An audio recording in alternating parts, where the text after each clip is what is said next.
बिस्मिल्लाहिर्रहमानिर्रहीम। अस्सलाम वालेकुम students and viewers. Sir Zafar YouTube के इस ट्विटर चैनल से टॉपिक है हमारा आज साइमल्टेनियस इक्वेशन का सॉल्यूशन। आज हम देखेंगे ऐसी मुसावातें जिसमें 3 वेरिएबल्स इस्तेमाल हुए हैं। पिछली दफ़ा मैंने आपको बताया था कि 2 वेरिएबल्स एक्स और वाई थे और मुसावातें भी 2 ही थीं। आज हमने मुसावातें भी 3 लिखी हैं और हर मुसावात में 3-3 वेरिएबल्स हैं। अगर एक से ज़्यादा वेरिएबल 2 हों तो फिर हम कैसे हल करते हैं। अगर हमारे पास वेरिएबल्स की तादाद 2 से भी ज़्यादा हो जाए तो आज हम देखेंगे। तो मुसावातें भी हमने आज 3 कर दी। कैसे हल करेंगे? सबसे पहले तो आप इनमें से कोई सी 2 मुसावातें ले लें। मैंने फर्स्ट और सेकंड मुसावातें ले ली। आप यूँ समझ लें कि तीसरी मुसावातें है ही नहीं। सबसे पहले इन दोनों को हम इस तरीके से हल करेंगे कि या तो एक्स जो है वो साकत हो जाए या वाई साकत हो जाए या जेड साकत हो जाए। तो अगर हम इनको जमा कर लेते हैं तो ऑटोमेटिकली किसी मल्टीप्लिकेशन के बगैर ही जेड जो है वो हमारा माइनस हो रहा है, तो हम इसको डायरेक्ट जो है वो जमा कर देते हैं। जैसे ही आप इनको जमा करेंगे तो हमारे पास ये ऑटोमेटिकली साकत हो जाएगा। तो हमारे पास जवाब क्या बनेगा? 2 और 1 जो है ये बन जाएगा हमारे पास 3x। ये हमारे पास बन जाएगा 2 में से 1 माइनस करेंगे तो ये बनेगा हमारे पास प्लस y अकेला और हमारे पास बच जाएगा 5। तो स्टूडेंट हमने ये जो मुसावात बनाई है इसको मुसावात नंबर हम 4 कहते हैं। 1 2 3 इन 2 की मदद से हम मुसावात नंबर 4 जो है वो जनरेट करने में कामयाब हो गए। अब हम क्या करेंगे स्टूडेंट? मुसावात 1 और 2 को तो हमने टच कर लिया, मुसावात 3 को हमने अभी तक टच नहीं किया। अब हम यहाँ मुसावात नंबर 3 लिखते हैं। ये है हमारे पास मुसावात नंबर 3, यहाँ उठा कर लाते हैं हम इसको। ये है हमारे पास minus x plus y minus 2z equal to 7। ये मुसावात नंबर जो है 3 है स्टूडेंट हमारे पास, जो हमने वहाँ से इम्पोर्ट की है। अब हम इस 3 नंबर मुसावात के साथ या तो 2 मुसावात को हल करेंगे या तीसरी को, जो आप करेंगे जवाब ठीक होगा आपका। हम मुसावात नंबर 2 को उठाकर यहाँ लेकर आते हैं, लेकिन जैसे ही हम 2 मुसावात को उठाकर हल करेंगे यहाँ z को साकत किया है, यहाँ भी हमें z को ही साकत करना पड़ेगा। इसका मतलब है कि ये z का कोएफिशिएंट और इस मुसावात को जो कि मैं लेके आना चाह रहा हूँ उसका z का कोएफिशिएंट बराबर होना चाहिए। यहाँ z का कोएफिशिएंट 2 है, यहाँ हमारे पास z का कोएफिशिएंट 1 है। अगर मैं इस पूरी मुसावात को 2 से मल्टीप्लाई करके यहाँ लिखूँ तो ये 2 और 2 आपस में बराबर हो जाएंगे। तो मैं इस मुसावात को 2 से मल्टीप्लाई करके यहाँ डायरेक्ट लेके आता हूँ। जब हम इसको 2 से मल्टीप्लाई करेंगे तो ये हो जाएगा हमारे पास 2 2 ज़ा 4x। यहाँ हम इसको मल्टीप्लाई करेंगे तो ये हो जाएगा हमारे पास माइनस 2y। यहाँ हम इसको मल्टीप्लाई करेंगे तो ये हो जाएगा हमारे पास प्लस 2z और इसको मल्टीप्लाई करेंगे तो ये हो जाएगा हमारे पास 6। अब हम इनको हल करेंगे तो हमारे पास इनको नफ़ी करना पड़ेगा हमें। नफ़ी करने से हमारे पास एक इक्वेशन आएगी।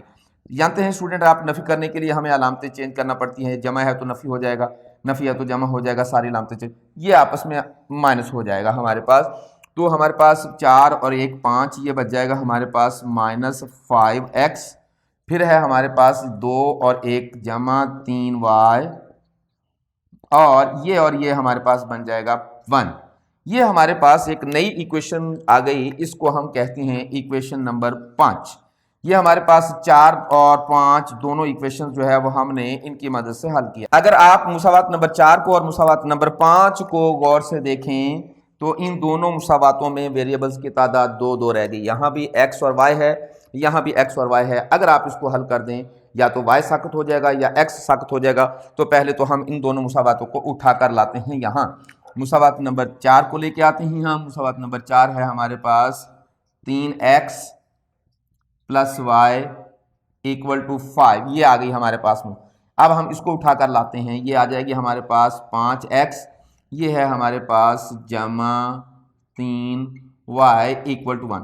अब या तो हमें x साकत करना पड़ेगा या y साकत करना पड़ेगा। अगर हम इन दोनों मुसावातों में से किसी एक को, या तो x को बराबर कर लें या फिर y को बराबर कर लें, तो हमारा मसला हल हो जाएगा। अगर मैं इस मुसावात को 3 से मल्टीप्लाई कर देता हूँ तो अब हमें यहाँ 3y है तो यहाँ ऊपर भी 3y चाहिए, तब जाके हमारा y जो है वो साकत हो जाएगा।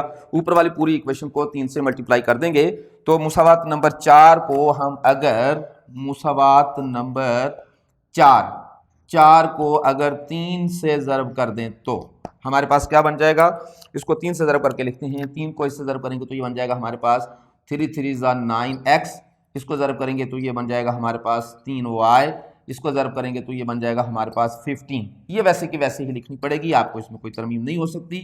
प्लस 3y इक्वल टू, अब आप इसको माइनस करेंगे। माइनस करने के लिए आप जानते हैं, क्योंकि अगर ये अलामतें इनकी एक ही अगर डिफरेंट होती तो डायरेक्ट ये माइनस हो जाती, तो इसको हम क्या करेंगे, ये माइनस, ये प्लस और ये माइनस, ये आपस में ख़त्म हो जाएगी।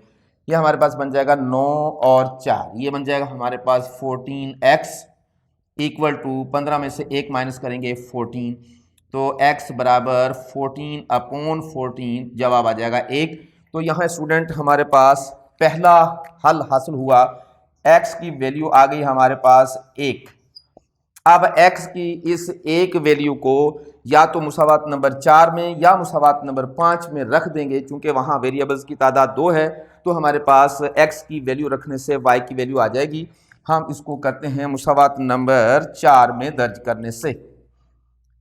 x बराबर 1 को मुसावात नंबर 4 में दर्ज करने से,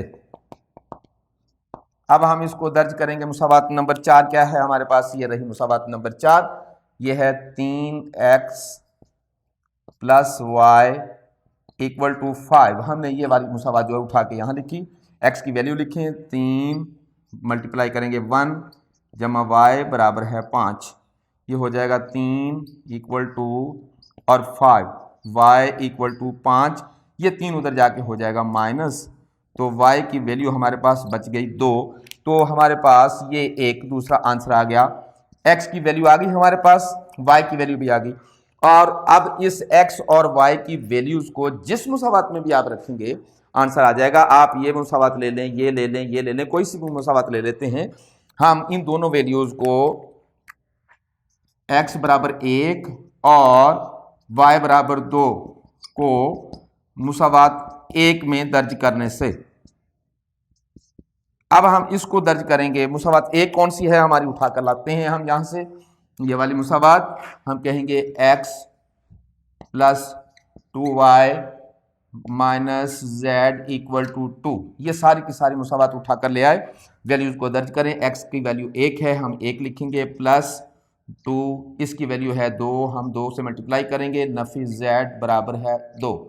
1 प्लस 2 को 2 से मल्टीप्लाई करेंगे 4 इक्वल टू 2, ये 4 और 1 5 हो जाएगा, माइनस z इक्वल टू, और हमारे पास है z इक्वल टू 2, ये उधर जाके हो जाएगा -5 माइनस z इक्वल टू -3, तो माइनस से खत्म हो जाएगा।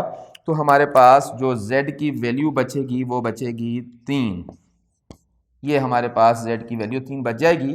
तो हमारे पास तीनों वैल्यूज आ गई, x की भी आ गई, y की भी आ गई, z की भी आ गई। तो आप इसको जवाब में लिखेंगे, x की वैल्यू हमेशा पहले लिखेंगे, हम x की वैल्यू हमारे पास 1 आई है, y की हमारे पास जो है 2 आई है, और z की हमारे पास 3 आई है। तो ये हमारे पास हल सेट है इसका। तो स्टूडेंट हमेशा x की वैल्यू पहले लिखा करें, y की बाद में लिखा करें, z की बाद में लिखा करें। तो इसको x की 1, y की 2 और z की वैल्यू 3, अगर आप इनको किसी भी मुसावात में रख कर पड़ताल भी करना चाहें तो हमारे पास ये जवाब ठीक आ जाएगा। आइए हम इसको यहाँ पड़ताल करके देखते हैं। इस मुसावात में हम तीनों वैल्यूज को रखते हैं, जवाब 2 आना चाहिए, आएगा। तो यहाँ है हमारे पास ये वैल्यू, वो कहता है ये 2 है, तो आप इसको रखते हैं। x की वैल्यू जो है हमारे पास 1 है, इसकी जगह पर हम 1 रखते हैं, प्लस 2, y की वैल्यू 2 है, इसकी जगह पर 2 रखते हैं, z की वैल्यू 3 है, इसकी जगह पर 3 रखते हैं, 1 प्लस इसको मल्टीप्लाई करेंगे तो ये हो जाएगा 4, और ये हो जाएगा हमारे पास 2। आप देखेंगे ये है, दोनों को हम जमा करेंगे, 4 और 1 5 माइनस 3 इक्वल टू और 2 बराबर 2। ये है हमारी पड़ताल, भी हम इसको कर सकते हैं, किसी में भी रखेंगे तो जवाब, अगर आप इसमें रखेंगे तो जवाब 3 आ जाए। तो स्टूडेंट ये था हमारा आज का टॉपिक। उम्मीद करते हैं हमारी वीडियो से आपको सीखने का मौका मिल रहा होगा। तो अगली वीडियो में हम इंशाअल्लाह ताला अज़ीज़ इन साइमल्टेनियस इक्वेशंस को इकोनॉमिक्स में इस्तेमाल कैसे करते हैं और कहाँ करते हैं, इसका जायज़ा लेंगे। हमारे साथ रहिएगा, हमारे चैनल को सब्सक्राइब किया करें, शेयर करें, लाइक करें और इसको फॉरवर्ड करें, अपने कमेंट्स हम तक ज़रूर भेजा करें। तो हाज़िर होंगे अगली वीडियो के साथ। अगली वीडियो होगी हमारी इन्हीं इक्वेशन का मुआशियात में इस्तेमाल। तो हमारे साथ रहिएगा। वस्सलाम।